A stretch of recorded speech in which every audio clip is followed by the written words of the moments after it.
Hello everybody. In this video we'll talk about angles and quadrants. So without wasting any time, let's get into it. So first of all, what is an angle? Angle is basically what two lines make with each other.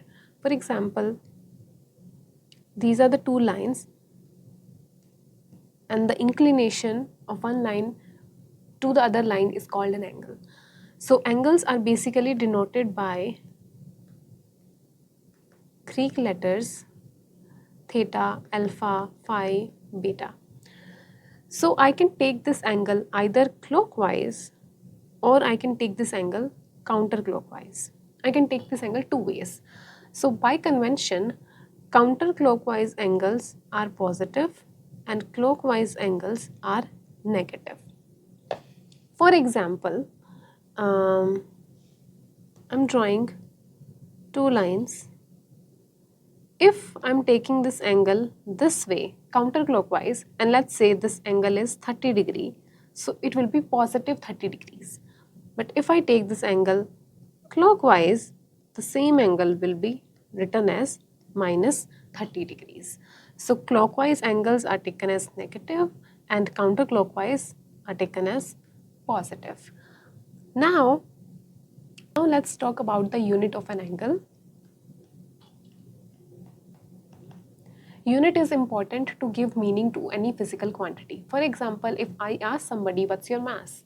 If he replies 60, I don't know what's 60. 60 grams, 60 kilograms, 60 pounds, or 60 can be anything. I don't know what's 60. So unit, if he says 60 kilograms, so that's a well-defined quantity.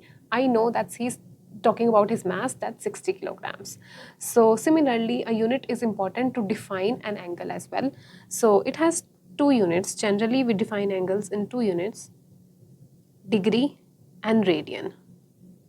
So degree is usually denoted by, like, this is a number and a circle on top, 30 degrees, 60 degrees, and radian is usually denoted by either writing radian, RAD, or you can write 2 radians, 6 radians, a C symbol on the top of the letter or the number.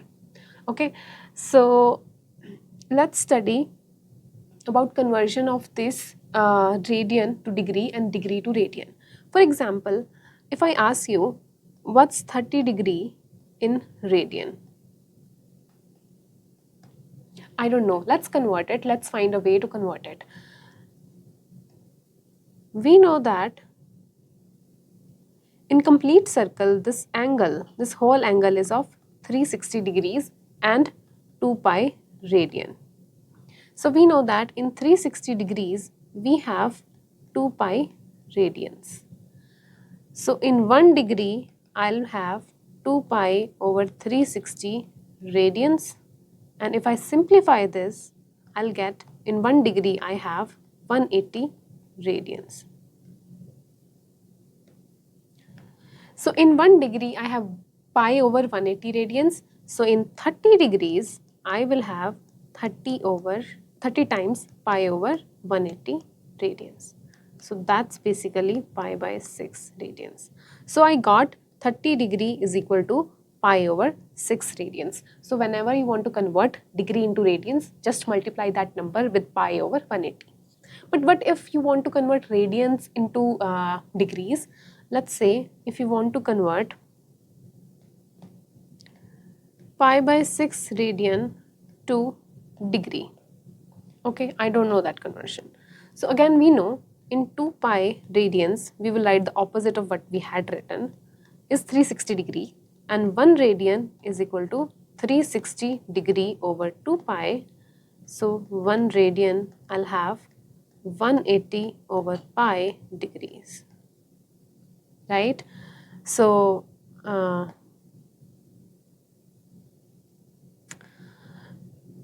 back to our question, in pi over 6 radians, how many degrees do I have? 180 by pi times pi over 6, that gives me 30 degrees. That's what we got here. Right? Is it clear? Now, let's talk about quadrants.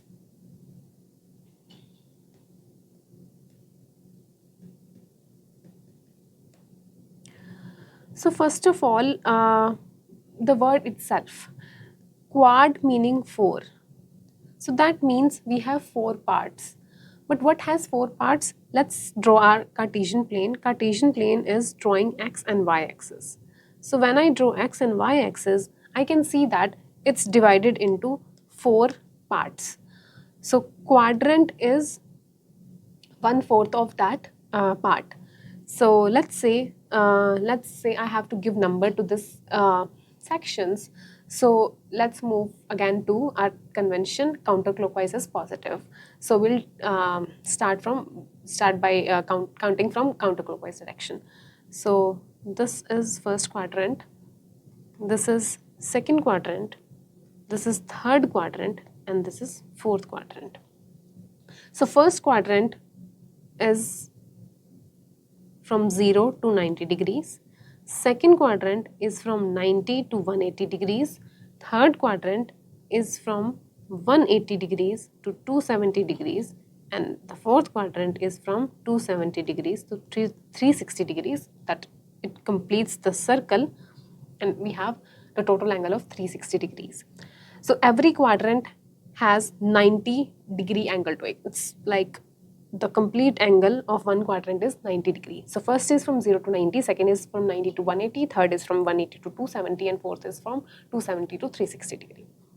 Now we have defined our 6 trig functions, which were sine theta, cosecant theta, I'm going to write it cos theta, secant theta, tangent theta, and cot theta.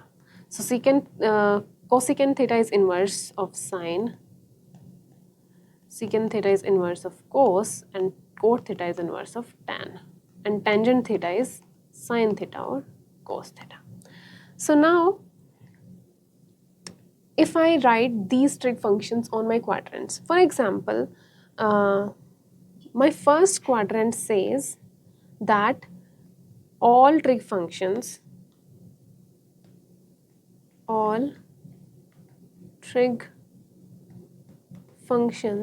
are positive.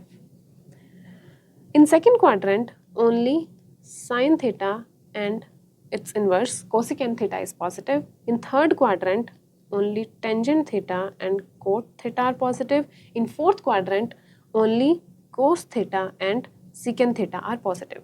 What does it mean by this? For example, from 0 to 90, I take any angle. Let's take 60 degree. If I write sine 60, it would be positive. If I write tan 60, it would be a positive number. Positive meaning positive number. Tangent 60 has some value to it, but that will be positive.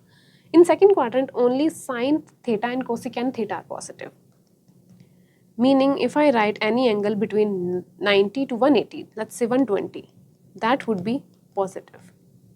But if I write any other trig functions other than sine theta and cosecant theta, let's write tangent 120 degree, that would be negative, because in second quadrant only sine and cosecant theta are positive.